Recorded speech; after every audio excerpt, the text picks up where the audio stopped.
In 2011, over the Easter weekend here in Port Talbot, there was a single performance that lasted non-stop for 72 hours.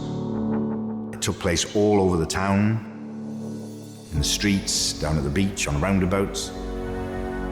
It was revelatory to me. It's led to me moving back. It's changed everything. This is where we did the Last Supper, this room back there. One of the reviews said that for that weekend, Port Talbot was the happiest place on earth. And one of the things that people said was that I never thought anyone would be interested in us. Didn't think anyone would be interested in our story. Now when people think about Port Talbot, when you talk about Port Talbot anywhere in the world, they'd be like, oh my God, that's that place where the Passion was. That's that place where Michael played Jesus and he walked through the streets of Port Talbot, and then they had him on the cross in front of hundreds of people, and he was down on the beach and he walked out of the sea, and everyone knows a story about what happened.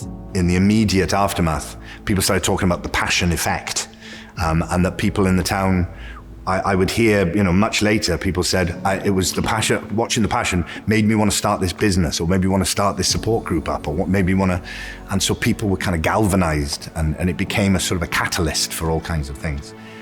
And so the more that we can tell our stories, not only does it help ourselves to process what we're doing and to know what we want, where we can go, but it also brings us together, it connects us and binds us. And there's so much in this world, so much in this life that pulls us apart, that fractures us, and that makes us feel separate and makes us, wounds us and makes us defend, that anything that can bring us together, that can help us to connect, to recognize that we are going through the same things. We might not be going through them at the same time in the same way, but we are going through life together, and we are all we've got. Anything that can help us do that is of profound importance. I ended up telling a story here in this town, being part of telling the story in this town, and it was, my mum was in it, my dad was in it, my teachers were in it.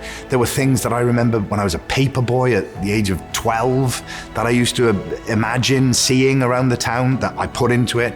It was so much a part of my own life and the life of the town. You need to find what your equivalent to that is, If you can connect to that, if you look around what's going on in your life and your community and you feel there is a story to be told there that is not being told, find a way to say it. Find a way. And your way will be different to everybody else's way. It'll be different to my way. But if you find your way, then it'll be incredibly powerful.